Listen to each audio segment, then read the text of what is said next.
The dust from the stagecoach settled around her like a shroud as it rumbled away, leaving Zara Whitfield alone at the edge of Copperhead Springs with nothing but a weathered trunk, the clothes on her back, and her 6-month-old daughter Lily cradled against her hip.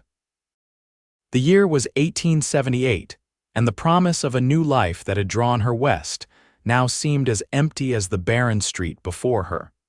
Sweat trickled down her neck as the merciless June sun beat down on her pale skin, still unaccustomed to the harsh Arizona Territory climate. Lily fussed and squirmed, her tiny face reddening from the heat. Zara shifted the baby to her other hip and peered down the town's main street, searching for any sign of her cousin who had promised to meet her. No one was there. "This cannot be happening," she whispered, her voice catching.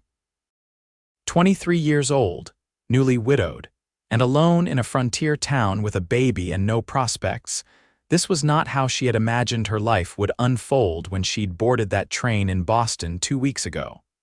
The sound of spurs jangling against worn leather boots caught her attention. A tall figure approached from the direction of the saloon, his face obscured by the shadow of a wide-brimmed hat. As he drew closer, Zara found herself looking up into the weathered face of a man who couldn't have been more than 30.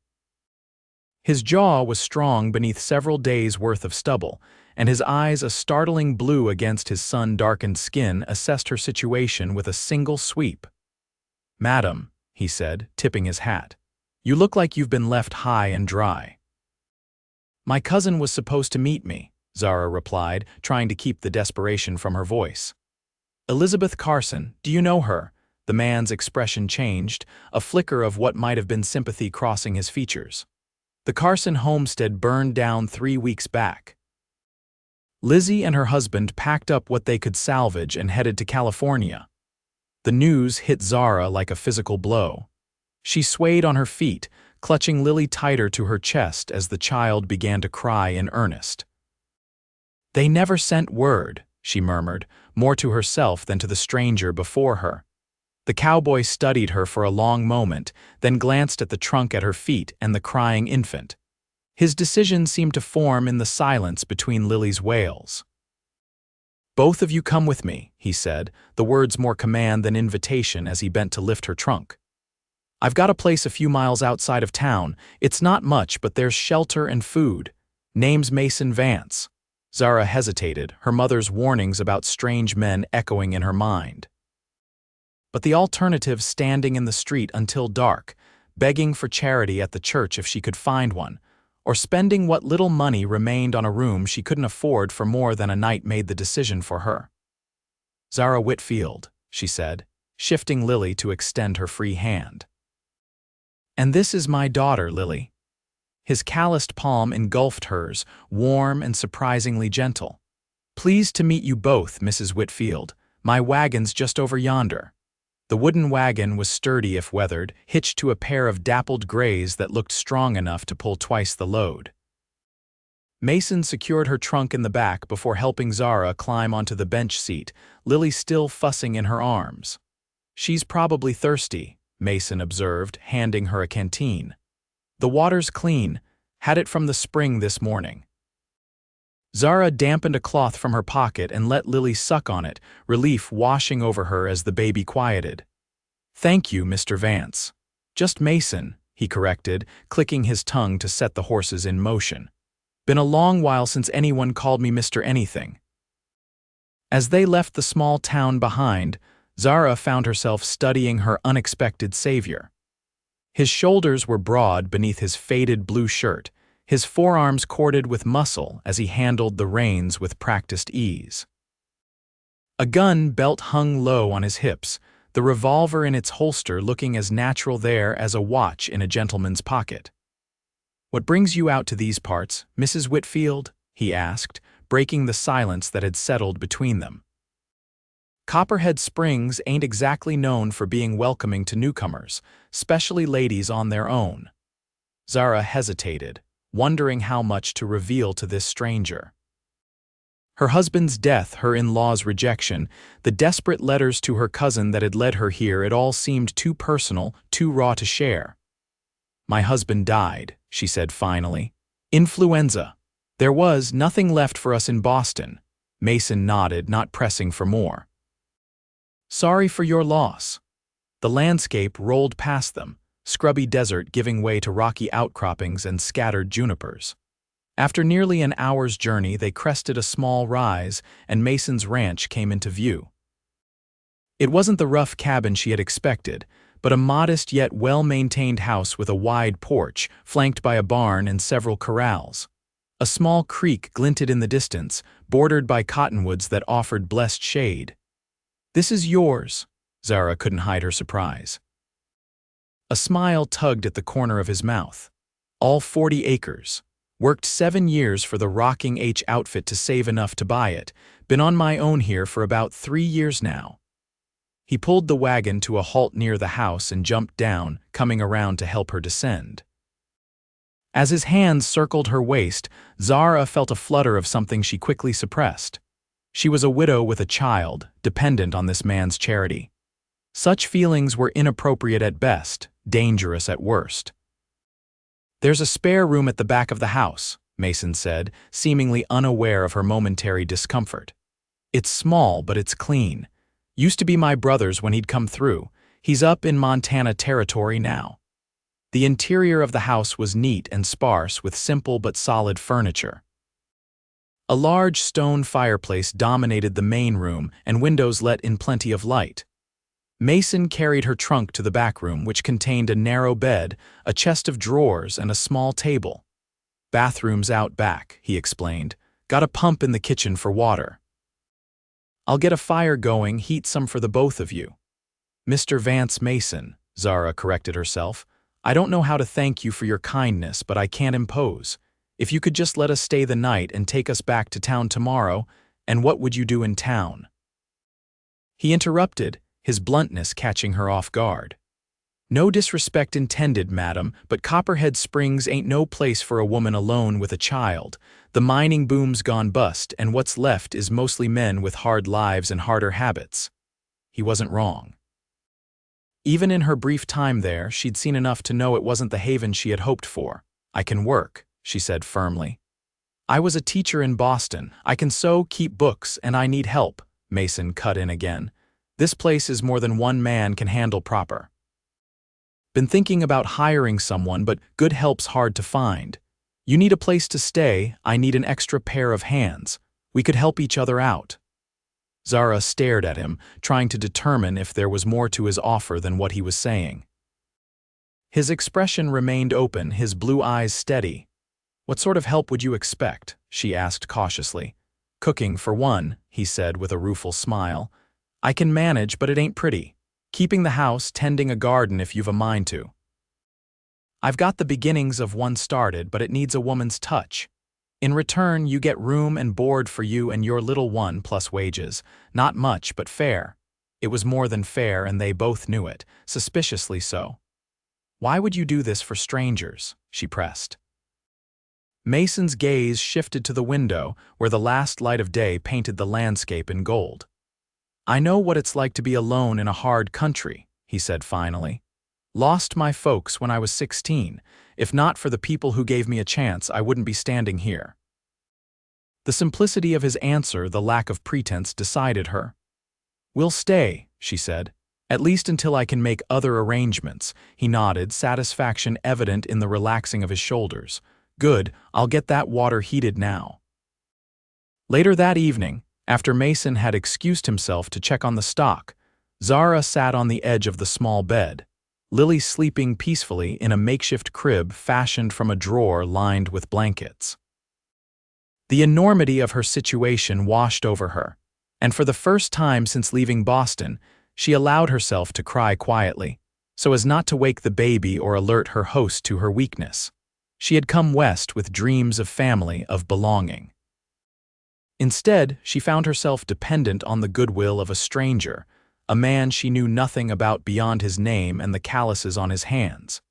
Yet something about Mason Vance inspired trust. Perhaps it was the way he spoke direct but not cruel. Or the way he had looked at Lily, not with the pity or distaste that the widow's child had often received in Boston, but with a gentle curiosity. Whatever tomorrow might bring, Tonight they were safe, fed, and sheltered. For now, that would have to be enough. The first light of dawn found Zara already awake, Lily fed and changed, both of them dressed in their cleanest remaining clothes.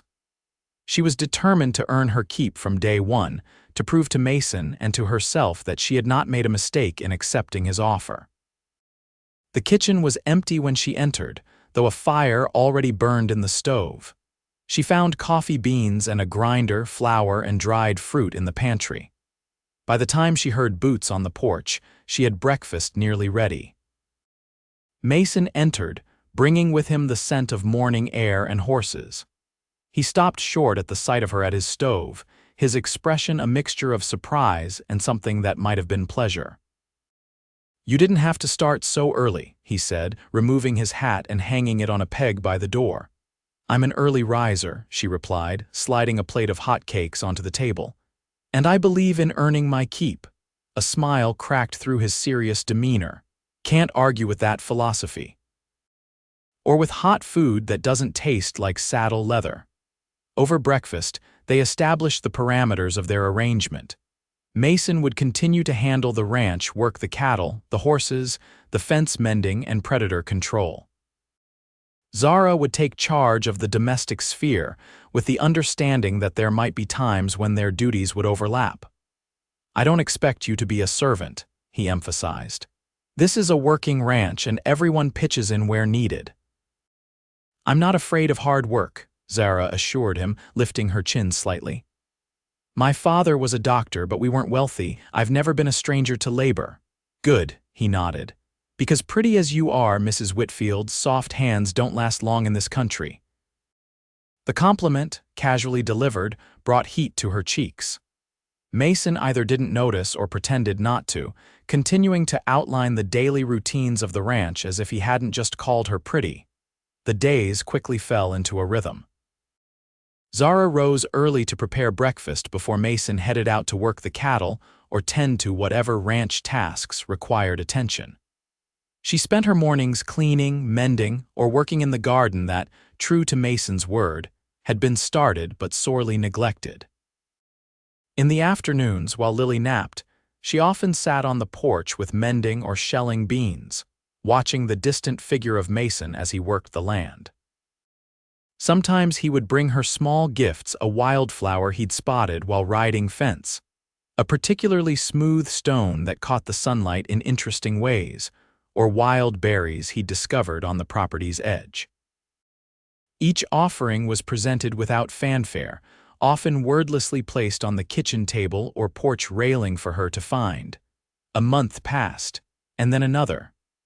The hottest part of summer gave way to the slightly more forgiving temperatures of early fall. The garden flourished under Zara's care, providing fresh vegetables that Mason praised with the enthusiasm of a man who'd gone too long without proper greens. Lily thrived in the clean air and open spaces, growing stronger each day. She began to pull herself up on furniture, her baby babble increasing in volume and complexity. To Zara's surprise, Mason showed a natural affinity with the child, speaking to her as if she were a small adult rather than a baby, which Lily seemed to appreciate. In the evenings, he would sometimes hold her while Zara cleared the supper dishes, telling Lily tall tales about the stars or teaching her the names of the ranch animals. It was during one of these moments, watching Mason bounce her daughter on his knee while making up a ridiculous song about a bow-legged cowpoke, that Zara realized her feelings for her employer had grown far beyond gratitude or friendship. The realization frightened her. She had come to depend on this arrangement, on the safety and stability it provided for Lily. If Mason suspected her feelings and found them unwelcome, he might ask them to leave. That night, after Mason had gone to bed and the house was quiet, Zara sat by her window, looking out at the vast field of stars that seemed to hang just beyond reach. Her husband, Thomas, had been dead for nearly a year now. Their marriage had been one of convenience more than passion, the union of a young teacher and an up-and-coming lawyer with political ambitions. Thomas had been kind in his way, but distant, more concerned with appearances than with the inner workings of his wife's heart. When he died, Zara had mourned the loss of security more than the man himself, a truth that had filled her with guilt in those early days of widowhood. Now, she found herself contemplating a future she had never expected, one where her heart might have a second chance at finding what it truly desired. But did Mason see her as anything more than a convenient housekeeper and a charity case? There had been moments a lingering glance across the supper table, a touch that lasted a heartbeat longer than necessary when passing the coffee that made her wonder. Yet he had never spoken of anything beyond their current arrangement, and she couldn't risk what little security she had on what might be nothing more than wishful thinking. 2 days later, the decision was taken out of her hands when Mason announced at breakfast that they needed to ride into town for supplies. "Both of us?" Zara asked, surprised. "Been putting it off too long," he nodded. "Need to stock up before winter, and there's too much for me to haul alone." "Besides," he added, a touch of color rising above his beard, "thought you and Lily might enjoy the change of scenery." The prospect of town filled Zara with both excitement and trepidation. She hadn't left the ranch since arriving, and the thought of seeing other people, particularly women, held appeal. But Copperhead Springs had not left a favorable first impression, and she wasn't eager to subject Lily to a long, uncomfortable journey only to arrive at her rough mining settlement. "It's not just Copperhead," Mason clarified, seeing her hesitation. "We'll go all the way to Prescott. It's a proper town, got a real hotel, shops, even a ladies' tea room, so I've heard. 2-day trip each way, but worth it for what we need. Prescott, the territorial capital." Zara had read about it in the newspaper Mason occasionally brought back when he made solo trips into Copperhead. It was said to be civilized, with schools and churches and a growing community of families. The kind of place where a widow with education might find legitimate employment if needed. "When do we leave?" she asked, her decision made. "First light tomorrow," Mason replied, unable to hide his pleasure at her agreement. "I'll fix up the wagon today, make it comfortable for you and Lily." True to his word, Mason spent the afternoon transforming the work wagon into something suitable for the journey. He built up the sides with canvas to provide shade and protection from dust, created a padded seat with extra blankets, and even fashioned a small railing to keep Lily secure when she wasn't in her mother's arms. They set out just as dawn broke the following morning. Lily, excited by the novelty of the journey, babbled happily from her cushioned nest in the back of the wagon, where Zara sat with her for the first few hours. Later, when the baby fell asleep, Zara moved to the front seat beside Mason. "Thank you for this," she said after they had ridden in comfortable silence for a while. "I didn't realize how much I missed seeing something beyond the ranch." Mason gave her a sidelong glance. "Been keeping you too isolated?" "No," she was quick to reassure him. "I love the ranch, it's just—" She searched for the right words. "Sometimes I wonder if I'll ever feel part of something larger again, a community." He nodded slowly, eyes on the trail ahead. "Been thinking about that myself. Ranch is peaceful, but a man or a woman needs more than just work to fill their days." The admission surprised her. Mason had always seemed content with his solitary existence. "What would you want if you could have more?" she asked. He didn't answer immediately, and she wondered if she had overstepped.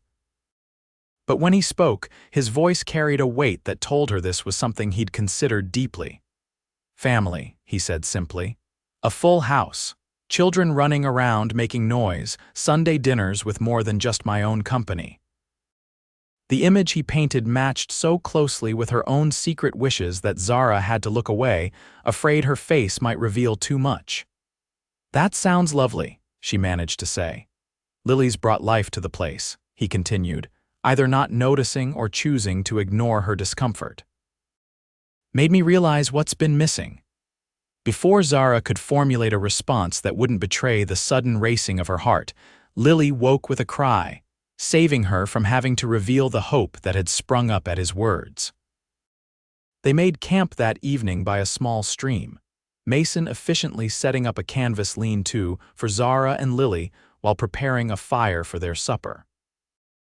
The domesticity of the scene, Mason tending the fire while Zara prepared a simple meal. Lily playing with stones on a blanket nearby felt right in a way that Zara couldn't articulate. As darkness fell and the fire burned low, Mason produced a small bottle from his pack. "Bit of whiskey to ward off the night chill," he offered. "If you've a mind to join me." Zara had never been much for spirits, but the night air had indeed grown cool, and the idea of sharing a drink with Mason under the vast canopy of stars held a certain appeal. She accepted the bottle, taking a small sip that burned pleasantly down her throat. "My father would be scandalized," she laughed softly, passing the bottle back. "He was a firm believer in temperance." "And what do you believe in, Zara Whitfield?" Mason asked, her name flowing from his lips like something precious.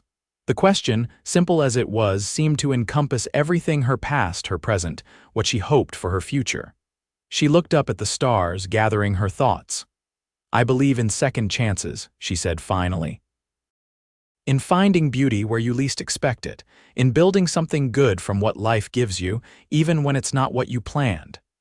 Mason's eyes reflected the firelight as he regarded her across the small space between them. "Wise words from someone so young." "Not so young," she countered. "I've been a wife, now a widow, a mother. Those things age you in ways that aren't measured by birthdays," he nodded, acknowledging the truth of her statement. "Still, you've got fire in you, Zara. Most women who have been through what you have, they'd be bitter or broken. Who says I'm not?" She challenged softly. "I do," he said with certainty. "I've seen broken. You're bent maybe, wounded, but not broken." His assessment, delivered with such quiet conviction, broke through a barrier Zara hadn't realized she'd been maintaining. Tears welled in her eyes, not of sadness, but of relief at being truly seen by someone who seemed to value what he saw. Mason moved then, crossing the space between them to sit beside her. His arm came around her shoulders, a tentative comfort that became more certain when she didn't pull away. "I'm sorry," she whispered, embarrassed by her tears. "Don't be," he murmured, his breath warm against her hair. "You've been carrying a heavy load. It's all right to set it down now and then." They sat like that, the silence between them comfortable, until Lily's fussing drew Zara back to her maternal duties. Mason retreated to his bedroll on the other side of the fire, but something had shifted between them, a bridge crossed that couldn't be uncrossed. The following day brought them to Prescott by late afternoon. The town sprawled across a basin surrounded by pine-covered hills, a stark contrast to the desert landscape they'd traversed. Substantial buildings lined the streets, and the sound of a church bell drifted through the air, marking the hour. Mason guided the wagon to a modest hotel on a side street, away from the saloons and gambling halls that clustered around the plaza. "Thought you might appreciate something quieter," he explained as he helped her down. "This place is run by a widow lady, Mrs. Parker. Decent food, clean rooms, and she won't mind Lily." True to his word, Mrs. Parker proved to be a motherly woman in her 50s who cooed over Lily and showed them to adjoining rooms on the second floor. "Dinner's at 6 sharp," she informed them. "Best pot roast in the territory, if I do say so myself." After settling in, Mason left to begin his business in town, promising to return in time for supper. Zara took the opportunity to bathe both herself and Lily in the luxury of heated water brought up by the hotel's porter. Dressed in her second-best dress, a deep blue cotton with white piping that she had carefully preserved for special occasions, she felt more like her old self than she had in months. Mrs. Parker's pot roast lived up to its billing, and the dining room, while simple, offered the novelty of other faces and conversation. A young couple with 2 small children occupied one table, while an older gentleman who introduced himself as the town's banker sat at another. Mason arrived just as the food was being served, having changed into a clean shirt and brushed the trail dust from his clothes. His eyes widened slightly at the sight of Zara in her blue dress, her dark hair loosely pinned up with a few curls framing her face. "You look." He began, then seemed to think better of whatever he had been about to say. "Different," he finished lamely. Zara felt a flash of disappointment at his reaction, but it was quickly dispelled when he pulled out her chair with an almost courtly gesture and seated himself beside her rather than across the table. Throughout the meal, his attention remained fixed on her and Lily, barely acknowledging the other diners even when directly addressed by the banker. After dinner, Mrs. Parker offered to watch Lily for an hour to give the young parents a chance to stretch their legs. Before Zara could correct the misunderstanding, Mason had accepted with thanks, taking Zara's arm and guiding her outside into the pleasant evening air. "Should we have told her?" Zara asked as they strolled down the boardwalk toward the plaza. Mason shrugged. "No harm in letting her think what she wants. Besides," he added with a smile that transformed his usually serious face, "I did promise you a change of scenery." The plaza was bustling with evening activity. A trio of musicians played near the courthouse steps, their fiddle and banjo creating a lively backdrop for couples who danced in the open space before them. Shops remained open to catch the evening trade, their windows glowing with lamplight. "Care to dance?" Mason asked suddenly as they paused to watch the impromptu festivities. Zara hesitated. It had been so long since she had danced, not since before her marriage at her cousin's wedding. Thomas had never cared for such frivolity. "I'm rather out of practice," she demurred. "So am I," Mason admitted. "But I reckon we can stumble through it together." His self-deprecating humor won her over, and she allowed him to lead her into the circle of dancers. Mason proved to be more skilled than he had let on, guiding her through the steps with a sure hand at the small of her back. As the music quickened, so did Zara's pulse, aware of his proximity, of the strength in his hands, of the way his eyes never left her face even as they whirled among the other dancers. When the music finally ended, they were both breathless, standing closer than propriety strictly allowed in the middle of the makeshift dance floor. For a suspended moment, Zara thought he might kiss her there in front of the entire town. Instead, he stepped back, offered her his arm, and suggested they return to check on Lily. The walk back to the hotel passed in a charged silence, both of them aware of something building between them but neither quite ready to give it voice. At the door to her room, Mason lingered, his hand still holding hers. "Thank you for the dance," he said, his voice lower than usual. "It's been a long time since I've had the pleasure." "The pleasure was mine," Zara replied, surprised by her own boldness. His eyes darkened at her words, and he took a half-step closer. "Zara," he began, but whatever he meant to say was interrupted by Mrs. Parker emerging from the room with a fussing Lily. "Here's your little angel," the older woman said, handing over the baby. "Getting sleepy, I think." The moment broken, Mason bid them both good night and retreated to his own room, leaving Zara with a curious mix of relief and disappointment. The following day was devoted to business. Mason had a list of supplies to purchase that would see them through the coming winter flower: sugar, coffee, ammunition, tools, fabric, and sundry other necessities. Zara accompanied him to several establishments, surprised and pleased when he deferred to her judgment on household items, and asked for her input on everything from the quality of wool blankets to which books might be worth adding to the small shelf in the ranch house. At the general store, while Mason negotiated the purchase of a new plow blade, the shopkeeper's wife engaged Zara in conversation. "You folks new to the territory?" she asked, bouncing Lily on her hip with the ease of a woman who had raised several children of her own. "I am," Zara acknowledged. "My husband has been here longer." The lie slipped out easily, a protection against questions she wasn't prepared to answer. The woman nodded knowingly. "Thought as much. You still have that back east look about you. It'll wear off in time," she added with a wink. "The sun and wind out here change a person inside and out." "So I'm discovering," Zara murmured. "You're lucky to have found a good man," the woman continued, nodding toward Mason, who was now deep in discussion with the blacksmith who had been called in to consult on the plow blade. "Plenty of women out here don't fare so well. Your husband has a good reputation in these parts. Fair dealing, keeps his word." Pride swelled in Zara's chest at the praise, even as guilt pricked at her conscience for the deception. "Yes," she agreed softly. "I am fortunate." The shopping completed, they returned to the hotel to organize their purchases for the journey home. Mason had acquired a second wagon and team to transport everything, which he would drive while Zara handled the lighter wagon with Lily. "Are you sure I can manage?" she asked, eyeing the horses skeptically.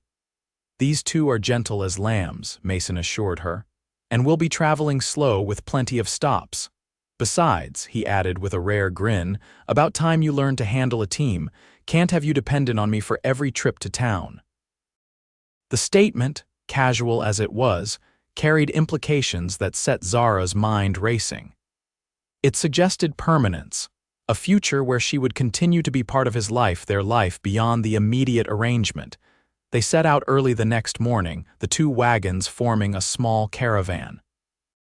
The return journey would take longer due to their heavy load, but Mason had planned for 3 days on the trail, with camp spots already selected in his mind.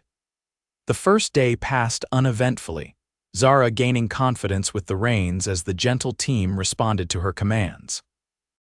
They made camp earlier than on the outward journey, both to rest the horses, and because the second wagon required more setup. As twilight descended, they sat by the fire, Lily already asleep in a nest of blankets under the wagon's canvas cover.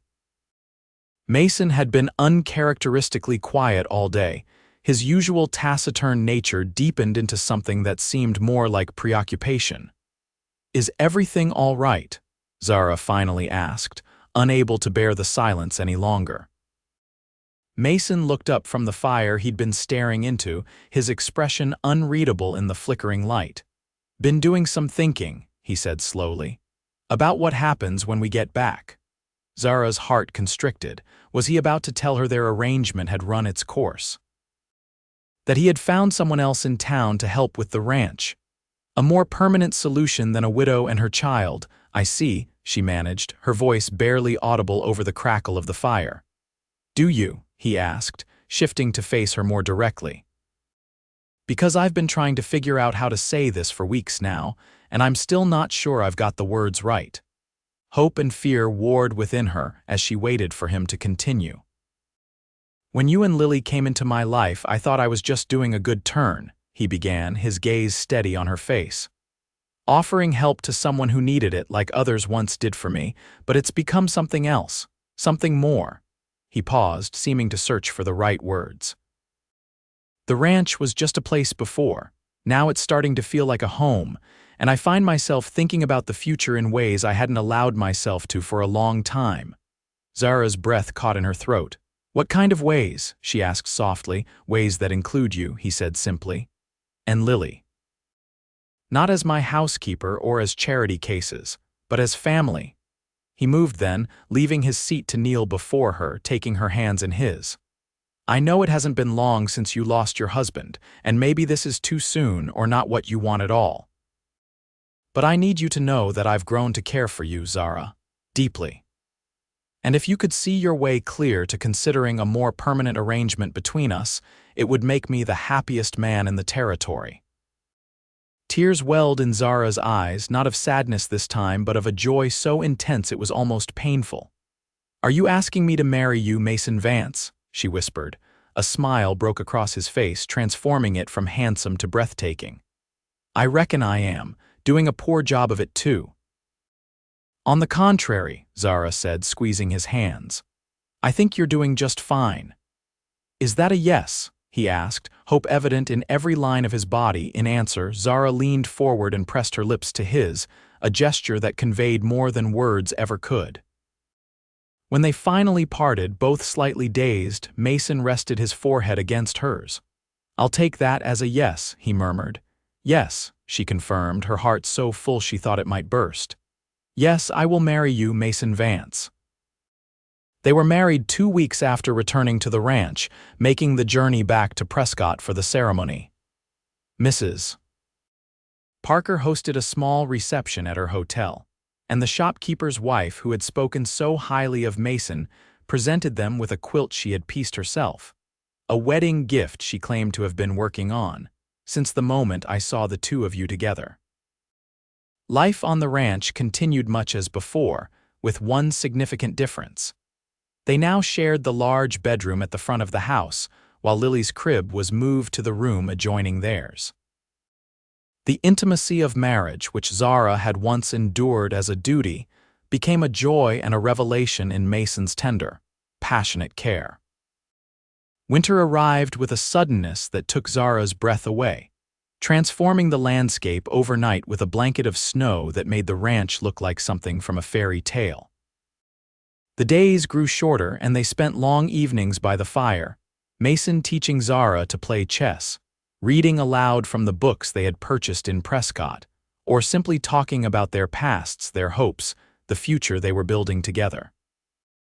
Spring brought new calves to the small herd, flowers to the garden Zara had expanded, and the news that their family would grow by one more before the year was out.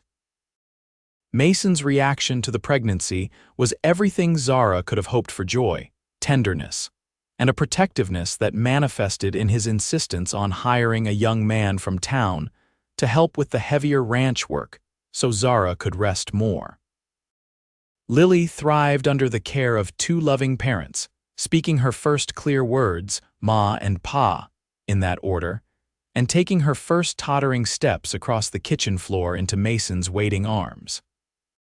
She showed no preference between her mother and the man who had so seamlessly stepped into the role of father, loving them both with the uncomplicated devotion of a child who knows only security and affection. Their son, James Thomas Vance, arrived on a crisp October day with a lusty cry that Mason swore could be heard all the way to Copperhead Springs. He had his father's blue eyes and his mother's dark hair, and from the moment he was placed in Mason's trembling hands, it was clear that the tough cowboy was utterly besotted with his son. "Look what we made," he whispered to Zara as they lay together in the bed, James sleeping peacefully between them. "Look at this miracle." Zara reached across their son to touch her husband's face, his beard now streaked with a few strands of silver despite his relative youth. "I never imagined this," she admitted. "When I stood there in Copperhead Springs with nothing but Lily and that old trunk, I thought my life was over. I couldn't see how anything good could possibly come next." "And now?" Mason asked, turning his head to kiss her palm. "Now I know better," she smiled. "Now I know that sometimes the end of one road is just the beginning of another, a better one." As if in agreement, James stirred and made a small sound, his tiny hand grasping his father's finger with surprising strength. In the next room, Lily could be heard chattering to her dolls, her childish voice rising and falling in a make-believe conversation. "I love you, Zara Vance," Mason said, the words simple but filled with a depth of feeling that still took her breath away, even after all these months. "And I love you," she replied. "Both of you come with me, you said that day in town. I don't think you knew then that you were offering me the world." "I think I had some idea," he admitted with a smile. "Even then, there was something about you standing there with that baby on your hip, looking like you'd fight the whole world if you had to. I knew you were someone special." Zara laughed softly, careful not to disturb the baby. "And here I thought you were just being charitable." "Well," Mason conceded, "maybe at first, but charity turned to admiration pretty quick. And admiration to something a whole lot stronger before I knew what hit me." They fell silent then, content to watch their son sleep, secure in the knowledge that the love they had found unexpected, unlooked for, but all the more precious for its surprise would sustain them through whatever the future might bring. 5 years later, the Vance Ranch had nearly doubled in size, prosperity coming through hard work, wise investments, and Mason's growing reputation as one of the territory's most reliable cattlemen. The house had been expanded to accommodate their growing family. James had been joined by twin sisters, Emma and Grace, whose arrival had nearly caused Mason to faint dead away in the birthing room. Lily, now 6, was the pride of the small school that had been established in what had once been Copperhead Springs, but was now known as Silver Creek, a growing community of ranchers, farmers, and merchants who had replaced the rough mining element of earlier years. She showed a natural aptitude for learning that Zara nurtured, already dreaming of the education her daughter might receive, opportunities that had been rare for women of her own generation. On a warm summer evening, as the children played in the yard, and the sun cast long shadows across the land that had become their home, Mason and Zara sat on the porch swing he had built as a gift for their 3rd anniversary. "Did I ever tell you," Mason said, his arm comfortably around her shoulders, "that the day I found you in town, I'd been thinking about selling the ranch?" Zara looked up at him in surprise. "No, you never mentioned that. Why would you have sold it after working so hard to build it?" He shrugged, the gesture she had come to know so well over the years. "It was too quiet, too empty. I'd go days without speaking to another soul, just me and my thoughts rattling around. Started to think maybe I wasn't cut out for this life after all." "What changed your mind?" she asked, though she suspected she knew the answer. His eyes, still that same striking blue that had caught her attention on that fateful day, met hers with a warmth that never failed to make her heart skip. "You did. Standing there with your trunk and Lily on your hip, looking lost but determined. I thought maybe, just maybe, you were the answer to a prayer I hadn't even known I was saying." Zara leaned up to kiss him, a gesture that had become as natural as breathing over the years, yet never lost its sweetness. "And you were the answer to mine," she murmured against his lips.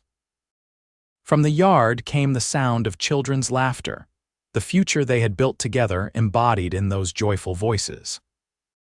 As the sun slipped below the horizon, painting the sky in shades of gold and rose, Zara Vance knew with absolute certainty that she had found not just a home or a husband, but her true place in the world, all because a lonely cowboy had seen a woman in need and said, "Both of you come with me."